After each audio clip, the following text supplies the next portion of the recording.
grew up, and how I think about race and racism. I think that was just really important that I grew up in a mostly white neighborhood, a white community. So I just didn't have people's stories, which I think stories are really what connects us.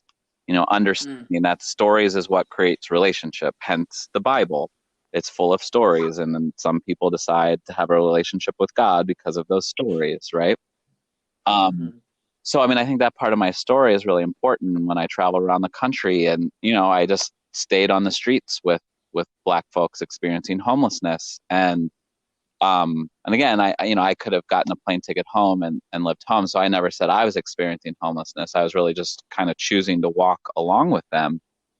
But I think it's really important for white folks to talk about race and to think about racism. And it's really interesting. I have a 5-year-old named River, and I was Mm-hmm. looking, and it said statistically, most people of color and Black families, I might kind of just focus on the folks from the African diaspora or Black folks or African Americans during this, just because I know that's what we're talking about, another Black youth getting killed by an armed white man.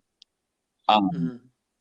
and, I think we really got to think about race in this way. And um, with children, I hear that most Black families talk to their kids about race around 5 or 6, kind of Mm. around, hey, if you see a police officer, like, be very polite, be very kind. Um, Mm. if you're in the car, like, put your hands on the dash, things like this. And they say that white families don't really talk about race to their kids till they're 13 or 14. So they're saying white Wow. families almost wait a decade later to talk about race.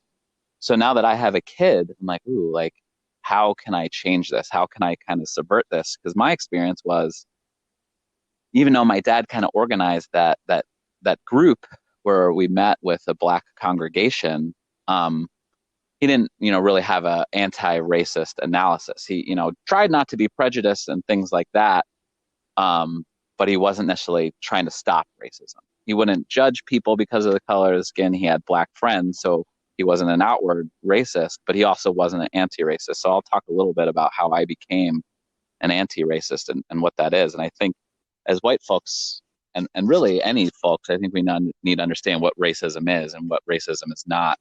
And I think there's a Mm. big misconception of what racism is. And most people think that racial prejudice is the same as racism.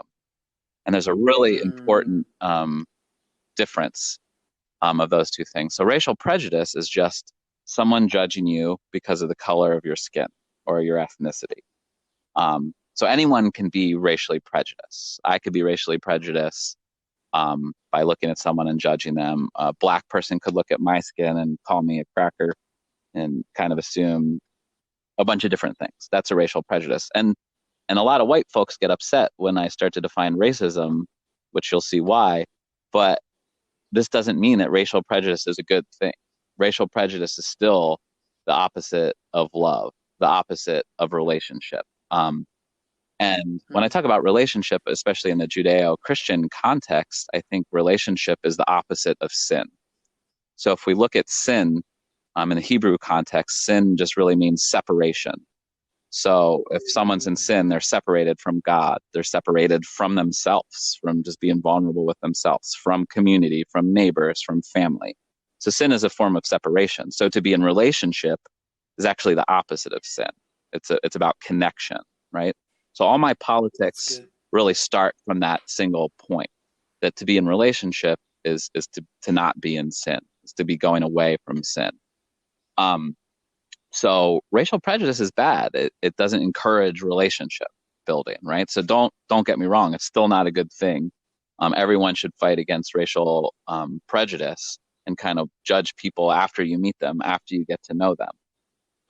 But Yeah. racism is different than racial prejudice. Racism, the definition of racism is racial prejudice plus someone who uses that racial prejudice and has systemic power to enforce that racial prejudice. So again, racism is racial prejudice plus someone who has systemic power to enforce that racial prejudice. So a few examples are Mm. during slavery, which, by the way, the United States was founded on slavery. So when we talk about, why we have such an issue with racism, our country was founded on racism and slavery and indigenous Yeah. genocide. And I think, I do identify as a radical, and that scares people. But really, all that means is when I look at a situation or a problem, I go to the root of it. I don't just look at it today and I'm going to talk about commercials and TV and how violence begets violence, and we learn violence from that, which is true.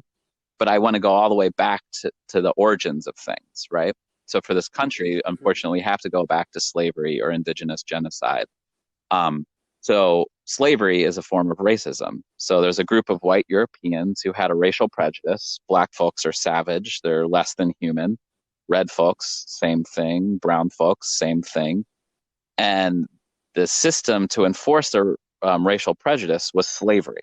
So that is racism. They had the racial prejudice, and then they enforced a systemic system to enforce the racial prejudice, which is slavery. Another example, during Jim Crow, white folks still had a racial prejudice against black folks, even after slavery was abolished. Um, but their racism was they had that racial prejudice, and the systemic force to enforce the racial prejudice was Jim Crow. And I think Mm. today, um, people have racial prejudice still against the black community, and the prison system is that systemic force that racial prejudice is. So those are racism. So, and this is what a lot of white folks get upset with me when I do racial justice trainings, um, is that I'm basically saying black folks in this country cannot be racist to white people. So I'll say Mm. it again. Wow. Black folks cannot be Yeah. racist to white people. Again, black folks can be racially prejudiced to white people, which hurts, which doesn't feel good, which is the opposite of love. And, sometimes is understandable. Specifically, let's talk about slavery, right? If black folks Hmm. aren't a big fan of white people, there's they have a racial prejudice against white people, there's a big reason to, right? Even though I think the myth, and this is mostly for white people, we're always told that, well, what could our ancestors do? Everyone believed in slavery. They were just following along. Like, you can't really blame them. And what I say to that is that's absolutely horrible. It's a horrible message to Mm. teach. But we have to teach is that there was always white folks that resisted slavery, that resisted Yes. indigenous genocide. And you know what? A lot of those white folks came here as indentured servants. So again, Wow. that story, it wasn't chattel slavery, which the United States used, which is the most violent form of slavery in human existence. But indentured servitude was not great. Um, and they started to feel the story of the slaves. They connected to them because they were probably the closest white people to them, to understand their oppression, because they were also being oppressed as indentured servants. And what started happening, you had white folks freeing slaves, you had white folks running into mountains with indigenous folks resisting colonization and slavery. And so this is what we're not told. We're not told. Eventually, Quakers started resisting slavery, which were mostly a white group of folks. So I think it's really important to Yeah. know that there was a group of white folks who resisted racism. And I know this makes a lot of people angry of any ethnicity, but I think, we're like, why is racism existing now? It's because we still hold racism up. We have this American exceptionalism that is Mm. unjust. And my politics aren't Can right or left. one Oh yeah. Derek, one second. Can you explain what American exceptionalism is and then go back into what you were Oh yeah, saying? I'll explain it within the definition. So Excellent. so Thanks. our American exceptionalism encourages racism, and what I'm about to say, this angers a lot of people, but it's absolutely infuriating when people talk about George Washington being a founder of this nation and wanting to honor him and teach about him as a good person. That really scares me. I'm really wondering if people had read history. And yes, just like Hitler, and people get upset with this, he was very smart. He had ideas, right? George Washington was smart. He had ideas. And I would argue his ideas were more democratic than Hitler. He wanted to see a world where all Mm. people had power, and everyone had a voice, where everyone's voice mattered. But the fact of the truth was George Washington was a rapist and he was a slave owner. And if Wow. we're going to combat racism today, or if we're wondering why racism exists, we have to go all the way back to the roots and realize the founders of this country were racists. And a lot of people were like, well, Mm. he wasn't racist. Sally, he fell in love with Sally, but you cannot fall in love with a slave because you have power Wow. over a slave, and that will never be love. If he really loved Sally, he would have freed her and then been with her. But Sally Wow. continued to be a slave. He continued to deny his children, which George Washington had black children. Um, so I think Wow. there needs to be a great reckoning. And when I talk about American exceptionalism, it's just like America's great no matter what. And I think whether we're on the right or the left, we have to be like, you know what? I'm ashamed of George Washington. He was a rapist and a slave owner. There is never an Wow. excuse to enslave another group of people. And especially, it's interesting, um, in the Judeo-Christian tradition, we look at the book of Exodus, and what is God's job, or what does God perform in Exodus? He's the freer, or they're the freer. They're the free one, right? So God is this person or spiritual power in the world that frees people from slavery. And then we start a Christian nation that starts off of slavery, you know. So I think that's the first thing we really have to Wow. reckon with is, to critique America when we need to critique America. If America's unjust, whether you're on the right or left, it's unjust, right? And, one of the Mm-hmm. interesting things today, and a lot of people will be like, Derek, why do you talk about slavery so much? That was, hundreds of years ago. And this is what I say to Mm-hmm. them. I was like, well, because it's all connected. Is there any correlation that the two most low income populations or groups or humans, our siblings in the world, are still indigenous folks, First Nation folks, and black folks from the African diaspora, right? And people are like, well, I don't know. And people don't, especially white people, don't want to say out loud, well, they're lazy, because if you call an entire group of people lazy, that means you're a racist. Um, but when you really point it out, so check it out. Slavery existed for a little over 250 years. So as Ta-Nehisi Coates lets us know, that black folks in this nation have been enslaved longer than they've been free, which is a pretty intense thought, right? So anyway, after Wow. 250 years, slavery is abolished, right? But what replaced slavery during Reconstruction was capitalism, which you needed capital to get a house. You needed money to get a house, to get a land. So imagine this group of people that came from Africa, which 99.9% of them were enslaved.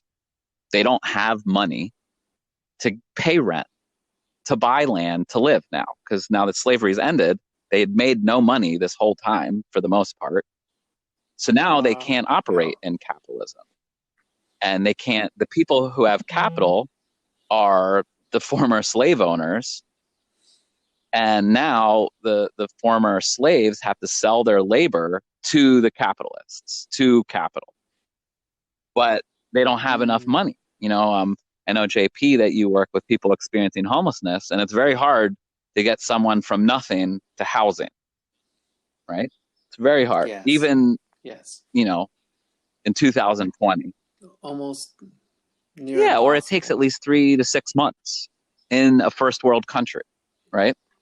So anyway, Yeah. If they do, they got to do all this stuff. It's means oh yeah, tested and it's too. so hard. So anyway, 250 years of slavery, Yeah. and I would argue the next 100 years, black folks are still trying to get money to own land, to be able to pay rent, to get houses. So let's just say, almost for the first 350 years, folks from Africa or black folks are here.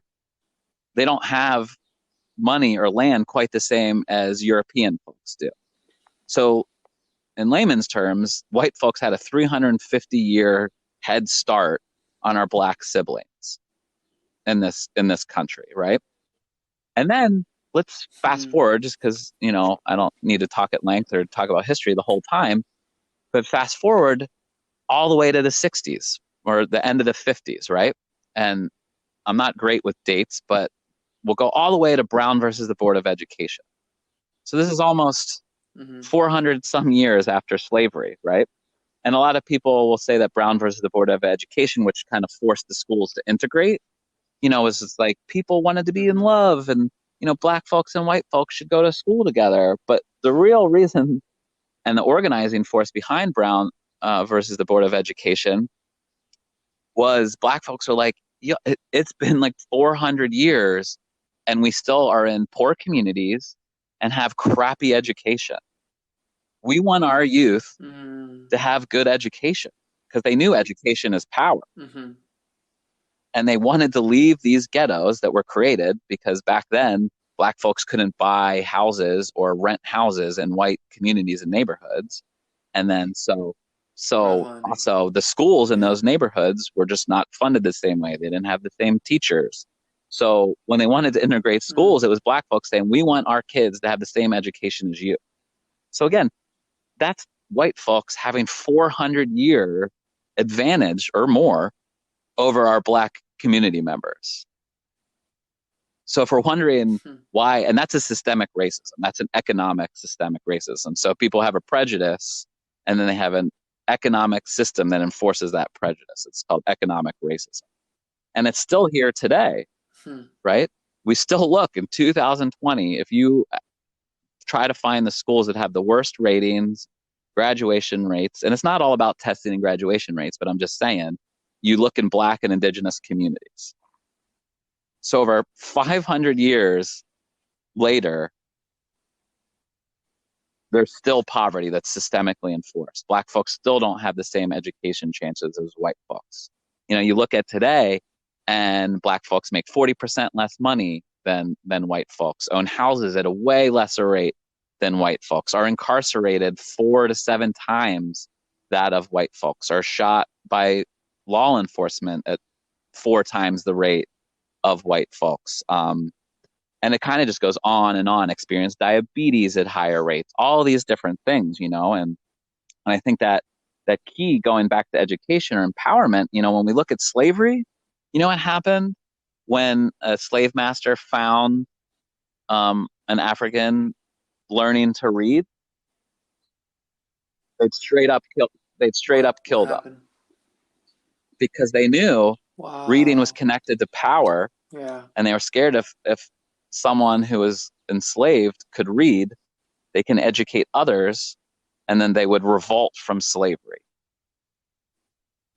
So the fact that Yeah. our government Wow. today is still not giving our black siblings an equal education is because they need to be kept down, right? Because not trying to get too much into our economic system, black folks are a big form of surplus labor in our country, which means there's a job force that there's no jobs for.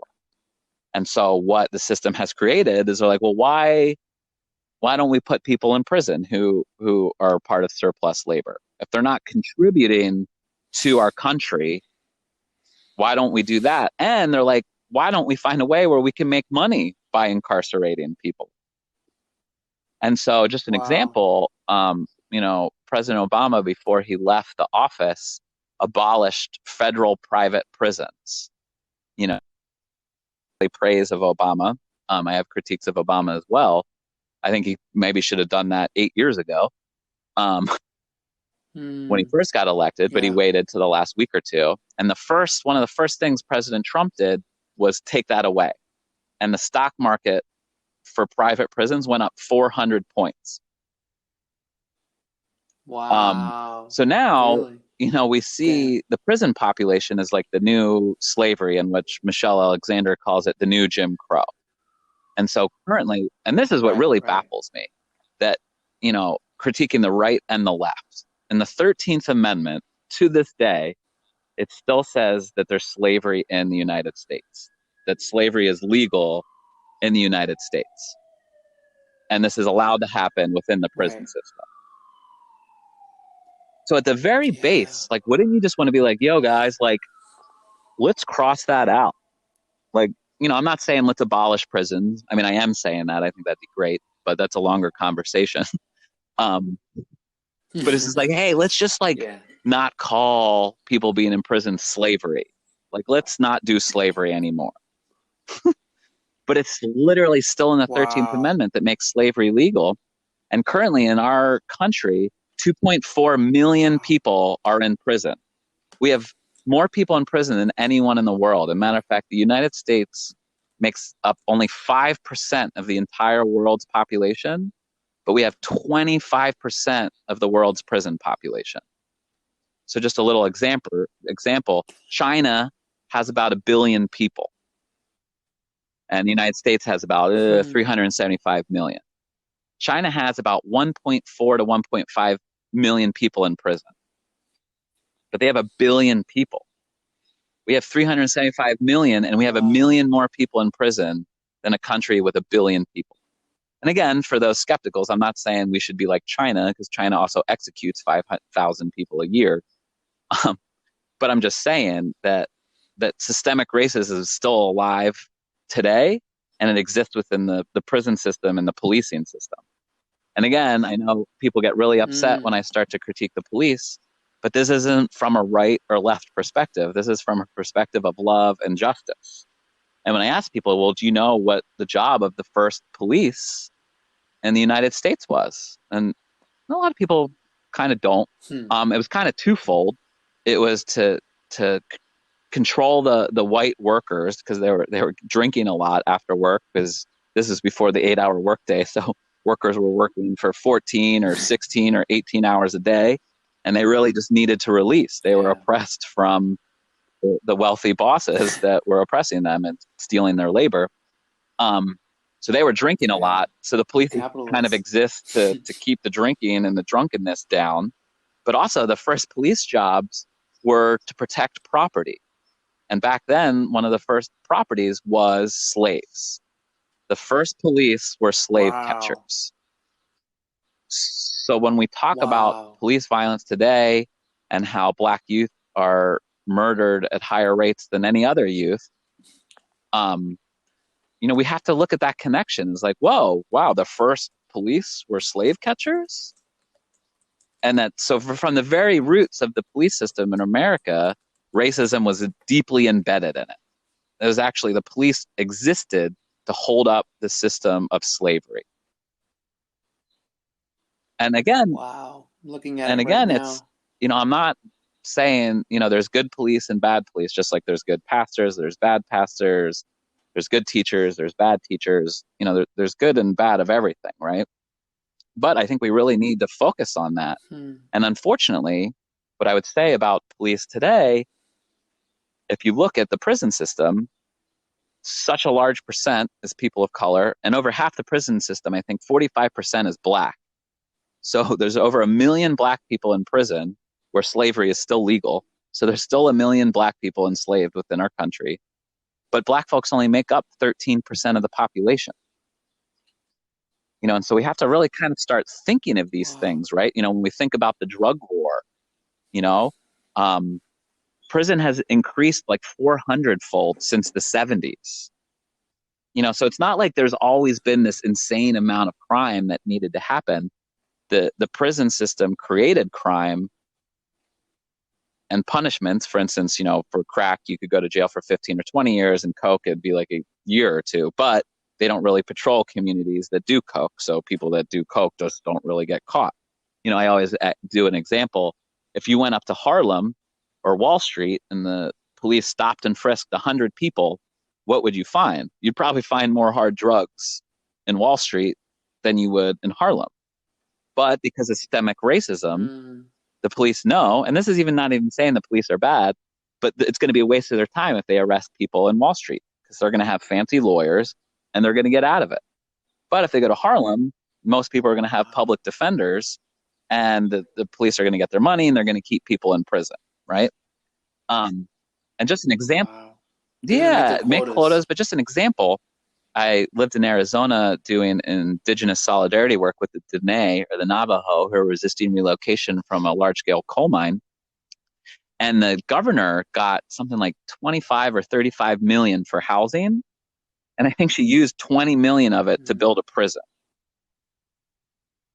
And she partnered with Wow. private corporations that said, hey, you know what?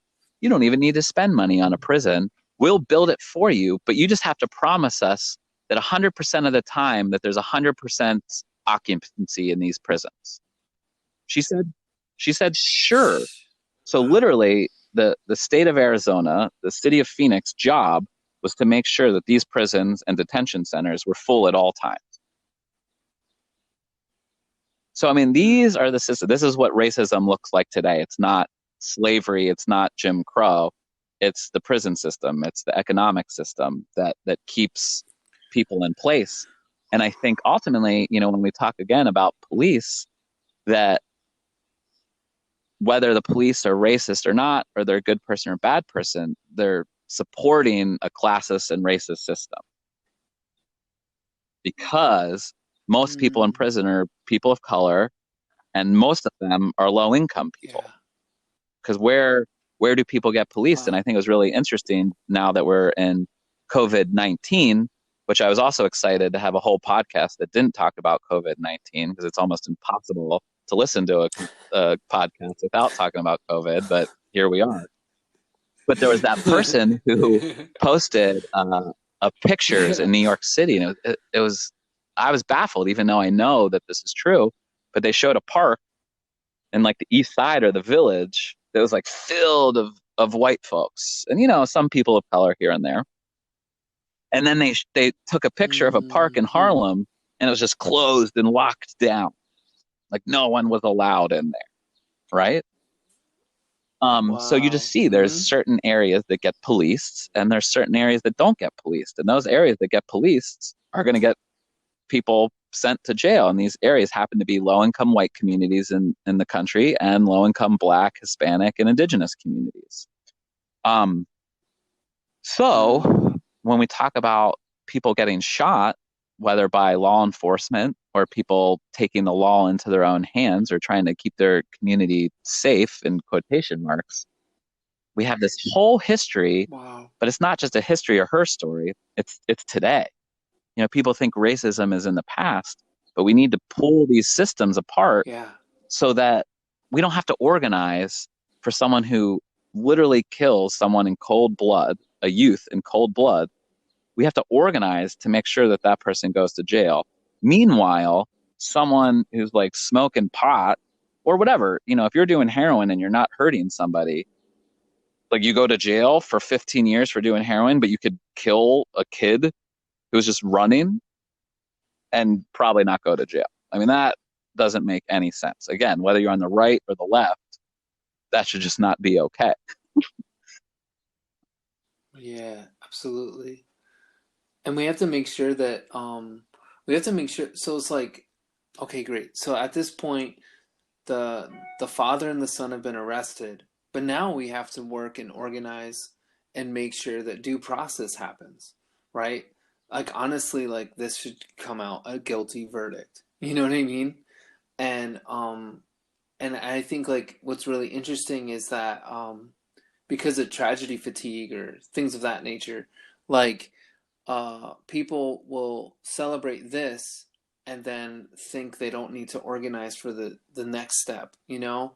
And unfortunately, because of the situation we're in and everything you just shared, thank you so much.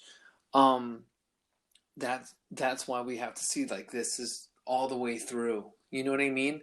And a lot of people are just simply saying like, can we just be treated equal? Can we have equal treatment? You know? And that's what I think was so painful about watching this video is that, oh, man, like I've had my feelings about police in the past and all these things, and and I know many great police officers and things of that nature, and but like, yeah, when you understand the history and how this all came to be, We'll never forget. yeah, man, I was, it's like oh, yeah, go ahead. it's really No, go difficult. ahead. Oh, sorry. I was just gonna. I was just gonna say, like, it's like really, um, well, one, it's important to understand that this is real, this is true, and even though you feel feelings about it, or a person feels feelings about it, they have to, they can't just stay feeling. They have to respond, and they have to. For me, it was like I need to start reading. I need to start having conversations with people that are different than me. And for me, it started in jail. You know what I mean? Like it started talking to people in jail and being like, "Oh my God, like 90% of the jail is black people. This is Which is racism's confusing, real." right? Because, Like, the statistic you is know? that like 45% of black folks make up the entire prison population. But I kind of had the same experience. I've never been to jail for any long time, but I've been there for 2 or 3 days from protesting and things like that. And almost anytime I look around, I'm like, yo, this is like 90% people of color. I'm like, and it Yeah. reminds me of a story, and I do want to say, because ultimately I think this is sort of a Judeo or a Christian podcast, and I want to talk about that.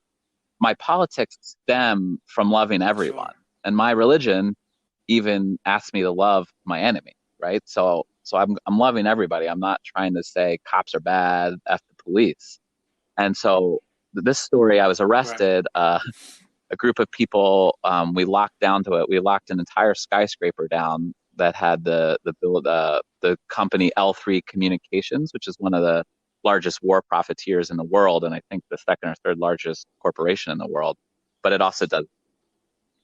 Was that the one I was with you? Yeah, Was that the no, die-in? it was the die-in, which Okay. for folks who are listening, a die-in is when you do like street theater and you pretend to get killed in the middle of the street and there's blood everywhere. So you kind of like bring the war home, and so people will think about, oh, what's going on here, blah blah blah. So this was right after that, where we locked down the skyscraper in protest of this war profiteer. And anyway, we got arrested and we went to the good old Okay. tombs of New York. And one of the police officers, and I think I'd been there like 2 days at this point, and really prison's just boring. It's just like, it's just straight up, Oh, I it's just like remember. straight up Okay. punishment, Go and when ahead. I talk about prisons, I like to call them punishment factories, right? And as a Christian, I'd Mm. like to think that we are not about condemnation and punishment, but about freedom from sin, from the things we've done wrong, right? So I'll get to that in a little bit to talk about transformative justice. But anyway, this police officer, was talking to me, and he goes, I think, he's doing fingerprinting or something like that. Maybe we're in there for 23 hours, and he's like, I bet you hate me. And, I look at him, and I was like, hey man, like, I don't even know who you are. I don't hate you. He's like, yeah, but I'm a cop and blah, blah, blah, blah. And I was like, well, hey, like, again, I think there can be good and bad cops. And I know, even black cops get into this to protect their community. Um, but, what I said to him was what I said earlier, is whether you're a good cop or a bad cop, as a police officer, you enforce systemic racism in this country and classism. And he's like, well, what are you talking about? And it's kind of a perfect opportunity, because I was sort of in the hallway and you can kind of see all the cells down in the tombs. And I said, look around you. How many people here are people of color, and how many people here are low income? Really, the police Mm. are capturing people who commit crime that are low income. There are people of color.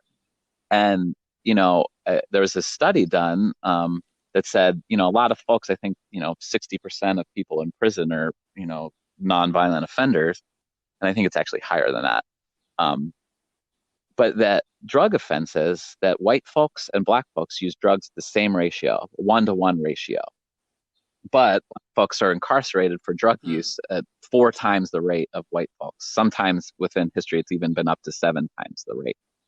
And yes, I just told him that. I was like, no, Mm. I don't think you're necessarily a bad person, but like, until you're just policing one type of community because the other community is there. And again, we go back to the original point of the police, was to protect property. And so I have a few examples in my own life where, anytime I've been to a protest, and in my head, I'm protesting this very greedy corporation or this unjust war, and the police are always there to protect that corporation or that war. I've been maced in the face. I've been kicked in the ribs. I've been shot with rubber bullets. I've been thrown to the floor where my chin was bleeding. Um, and in my head, I was protesting for justice. But, why weren't the police Hmm. protecting us from the polluters, from unjust economics, from war? And the answer to that, again, it's not whether they're good or bad police, which there certainly are. Um, but it's about why do police exist? There's this one choking victim song, Yeah. which is a punk rock, which also kind of educated me. And in the beginning of the song, you know, police coming to protect a bank from being robbed, it almost cost more for the police to be there at that bank robbery than the money that was stolen from the bank. And I just found that funny. And, so Wow. the original origins of police were to protect property, not just actual land and houses, but slaves who were owned by white folks. So yeah, Wow. Fascinating. No, that's so great. Man, it's like you said, such rich content. I really encourage everyone who's listening, listen to this again. And I'm gonna post a link to a lot of the key things that Derek talked about as I've been listening to him and looking up articles in correlation with the subjects he's been speaking on. And I would say many of you that are listening are my friends and stuff like that. So um yeah, in a lot of ways, like what helped Derek get to this point is what helped me get to this point because me and Derek became friends in 2005 in January, and we've been on this journey together ever since. And so, yeah, I just really appreciate you, man, and I'm just so thankful for. In a couple minutes, I'm going to ask you to explain Transformative Justice Project and what you're about with that, and the awesome stuff you're doing in Asbury or in a whatever.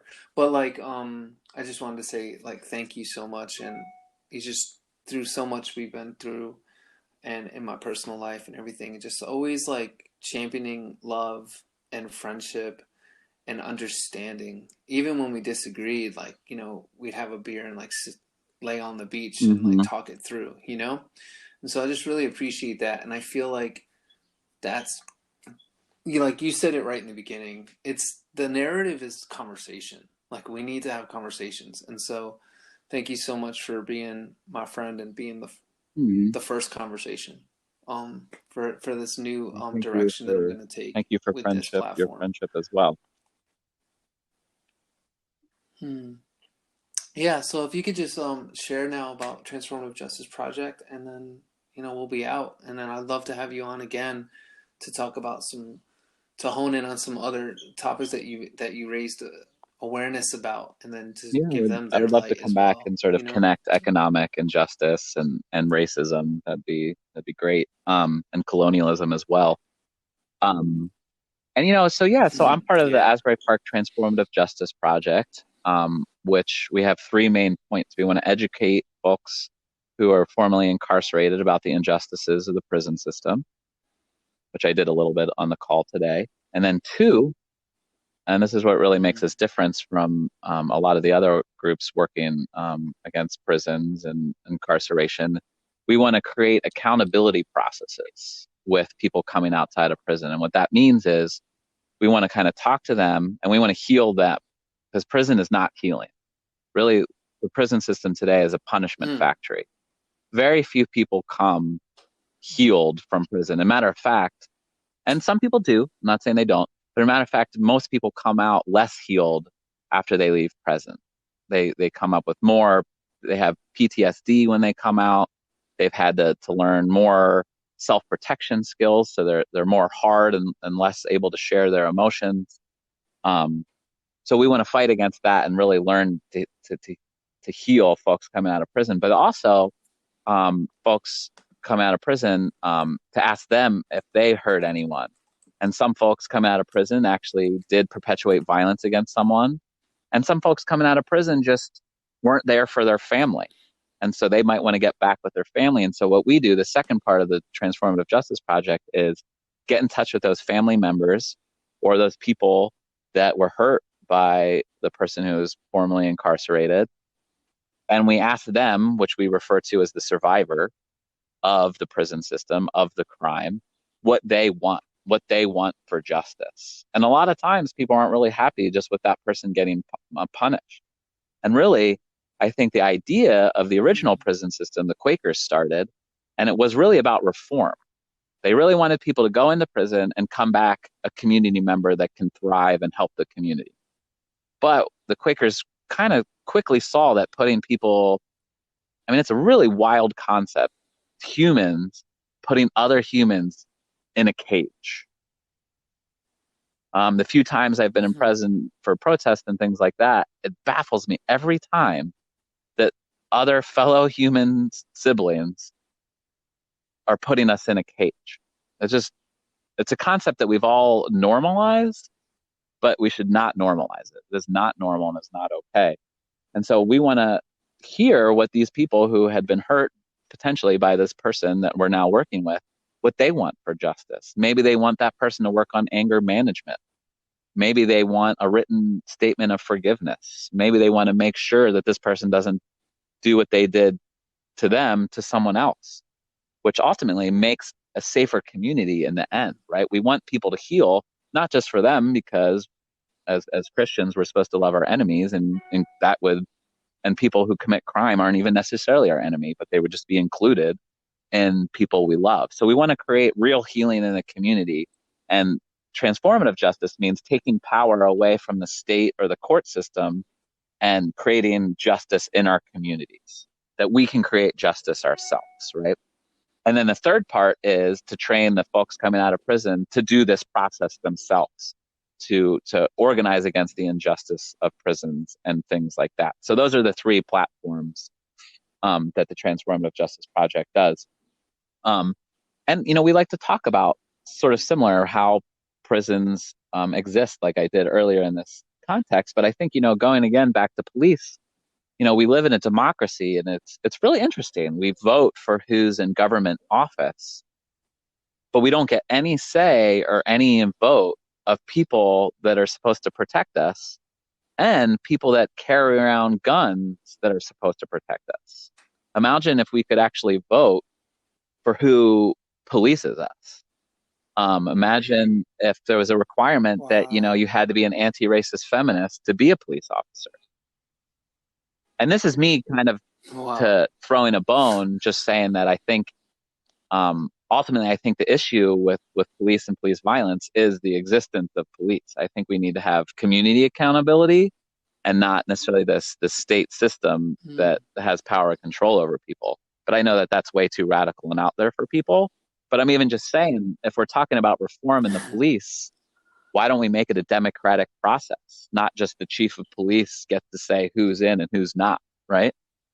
So those are just, we try to Yeah. just talk to people that are formerly incarcerated to get them to think of these things. And one thing, and again, as Christians, I'd hope that we're not guilt centered, because Christ is about freedom from guilt, freedom from sin.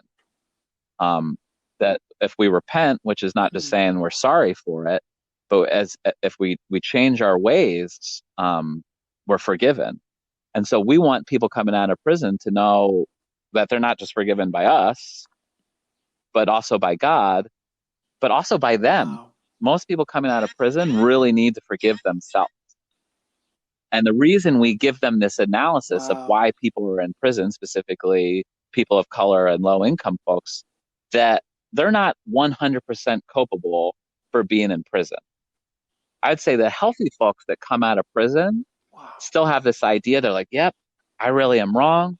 I'm never going to do that again. It was all my fault, which is important. If someone made a mistake, specifically a violent mistake that puts them in prison, they need to be culpable for that.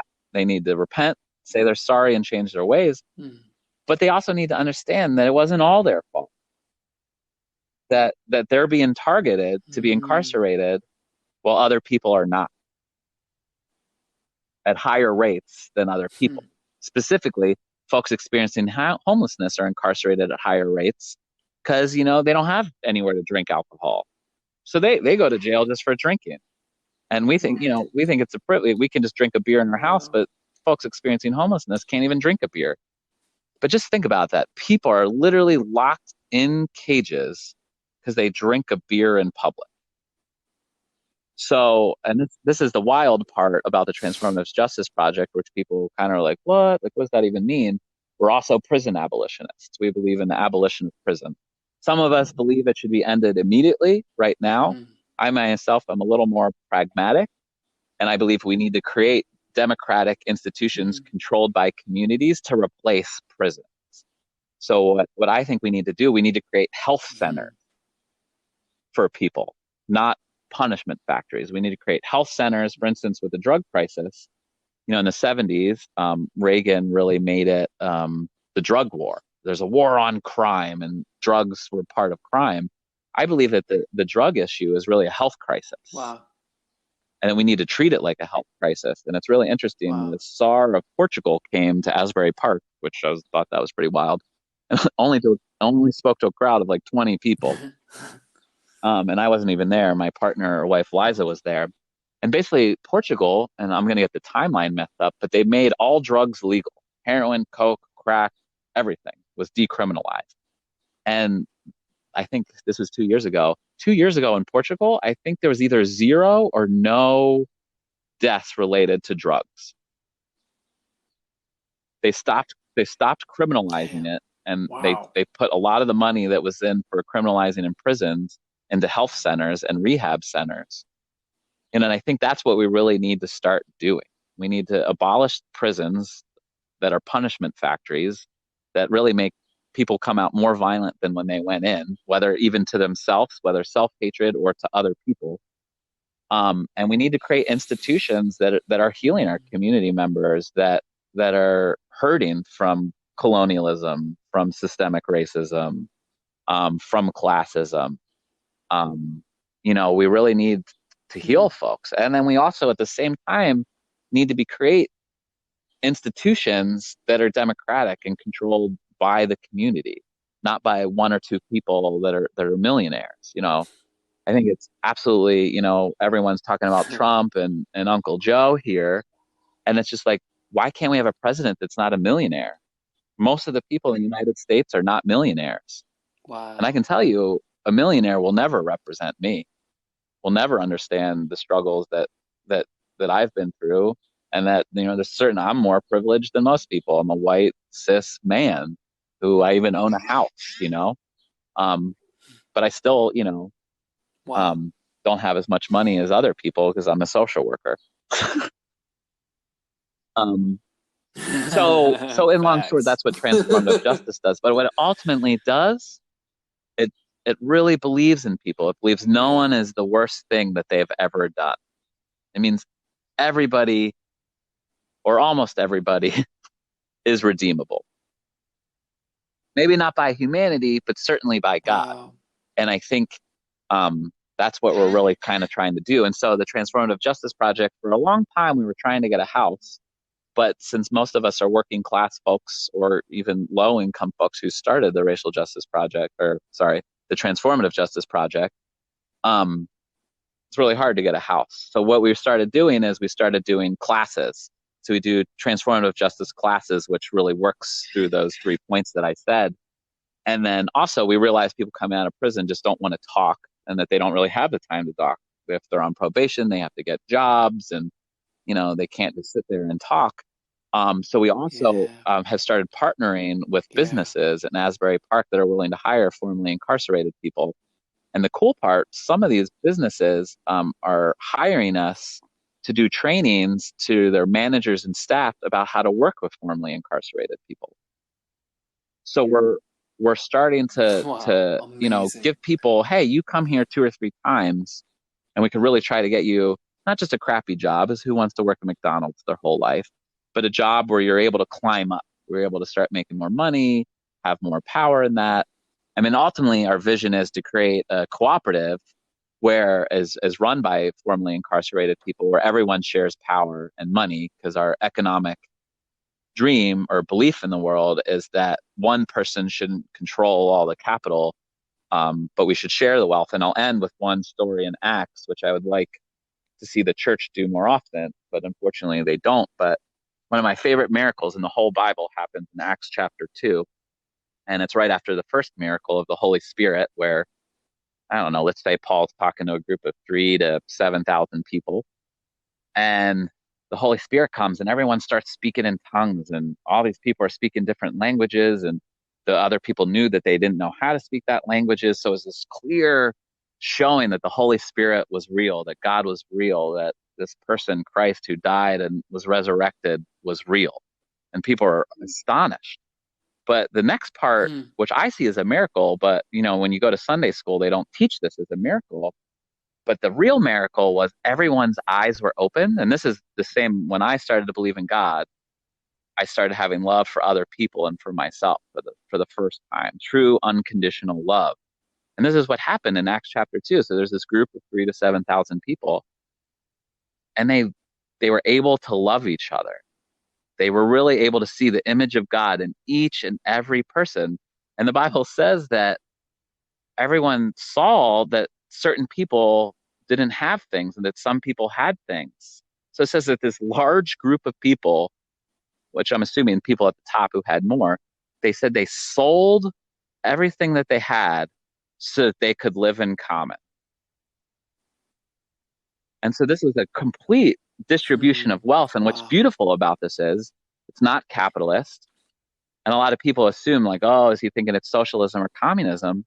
But it's not communism, because communism would have a small group of people forcing people to share their money, forcing people to make the same.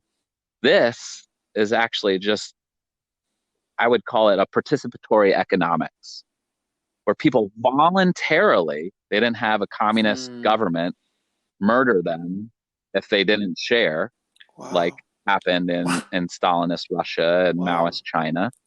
Um, but they had a participatory economics, which I think is an economics of God.